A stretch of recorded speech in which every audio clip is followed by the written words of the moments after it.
بقى نحتاج ايه؟ نحتاج علبة زبادي زي دي، وهنحتاج اللي هي الشمعة الليد دي، وهنحتاج كمان شوية يعني كبش وكباسين وحاجات كده. وده كانفا موجود عند الناس بتوع الخردوات والحاجات دي كلها. هنقطعه كده اهوت. وهنحتاج ايه تاني؟ هنحتاج ايه تاني؟ شوية بقى ايه كريستالات صغننه كده بلاستيك، بتبقى عند ضرب البرابره والحتت دي وحاره اليهود، بنلاقي فيها الحاجات يعني الحاجات اللي هي زي دي، اشكال والوان بقى. هنعمل ايه؟ هنقطعها كده اهوت، نقطعها كويس جدا من الحرف، تبقى مستويه جدا. وبعدين نحاول نحط ده كده في النص ونعمل فتحه دائريه، عشان انا عاوزه احط الكاندلات دي جوه. اعمل الفتحه كده اهوت، واحاول ايه ما تعملوهاش واسعه لانها تبقى فيه مشكله، خلوها ضيقه شويه علشان بصوا انا بصغرها ازاي بالصنفره، او لو عندكم مبرد ضوافر تقدروا تعملوا بيه. اهي نيجي بقى نحطها كده. نورت. هجيب بقى انا الكنفه اللي انا قطعته ده، انا قطعته بالطول ده، انتوا اعملوه باي طول يعني، عارف زي ما انتوا عاوزين. ونبتدي بقى نلزقه حوالينها بالمسدس الشمع، تبقى ايه مظبوطه كويس اهي. واضغط عليها لغايه ما تلزجم. بس خلي بالكم انتوا بتستعملوا مسدس الشمع لان ممكن يسيح البلاستيك بتاع علبه الزبادي، فايه تستنوا لما يبرد شويه وتروحوا حاطينه اهي. خلاص نحطها بقى كده ونجرب ونشوف.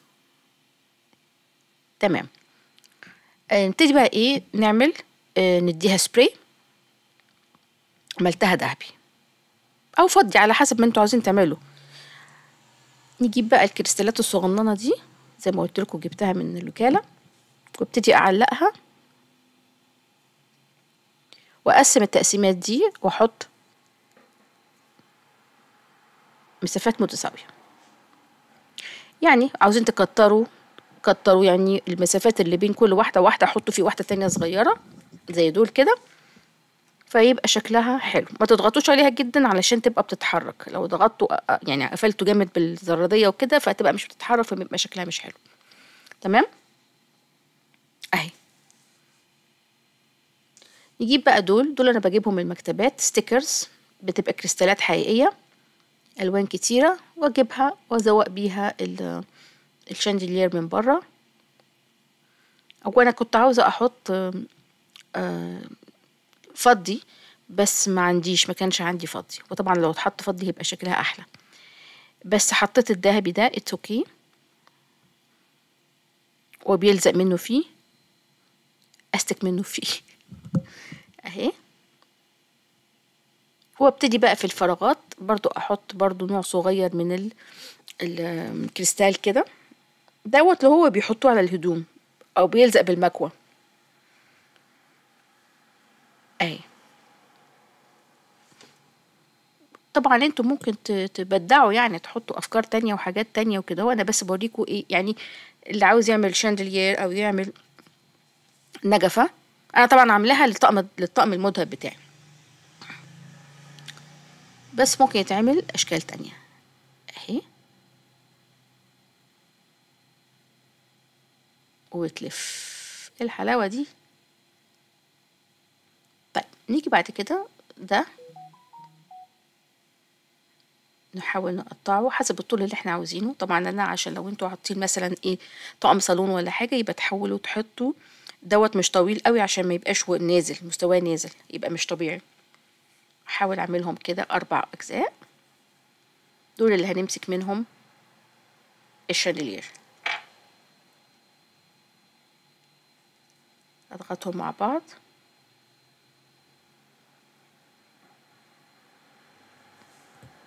وامسكهم بالجلو جان. طبعا من فوق كده انا عاوزه امسكهم بحاجه عشان يبقوا شكلهم يعني تبان ان هي شكلها طبيعي، لان هي المفروض ان هي تبقى لازقه في السقف، لازم تبقى لازقه في السقف، لازم في حاجه. فانا عندي من الحاجات اللي عندي لقيت كريستاليه كده مدوره شكلها حلو اهي، شايفين احطها كده وادخل ده فيها وتتعمل بالطريقة دي.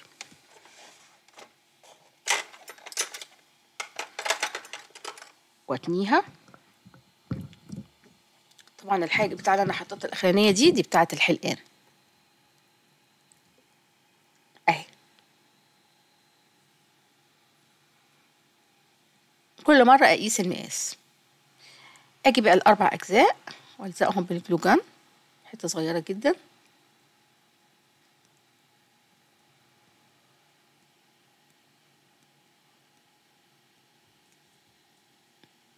مش عاوز يلزق. يلا. وبعدين لازم بفضل ضغط عليه شوية.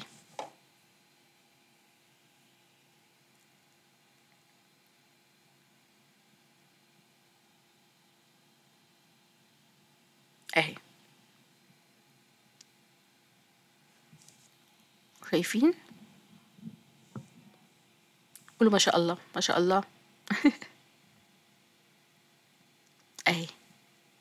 يا رب تكون عجبتكم. بدعوا واعملوا الوان تانية واشكال تانية ووروني واكتبوا لي في الديسكريبشن بوكس لو تحبوا نعمل حاجة تانية بالنسبة لبيت العرايس. يا رب تكون عجبتنا. نحاول بقى نفتحها ونشوفها كده لما تنور بيبقى شكلها عامل ازاي.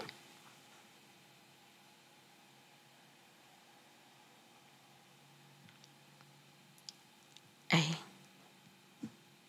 قولوا ما شاء الله. يا رب تكون عجبتكم واكتبوا لي في الديسكريبشن بوكس لو تحبوا نعمل حاجة تانية. باي باي. Thanks for watching. If you really like the video, please like, share, subscribe and turn the notification bell. Hope to see you in my next video. Bye bye.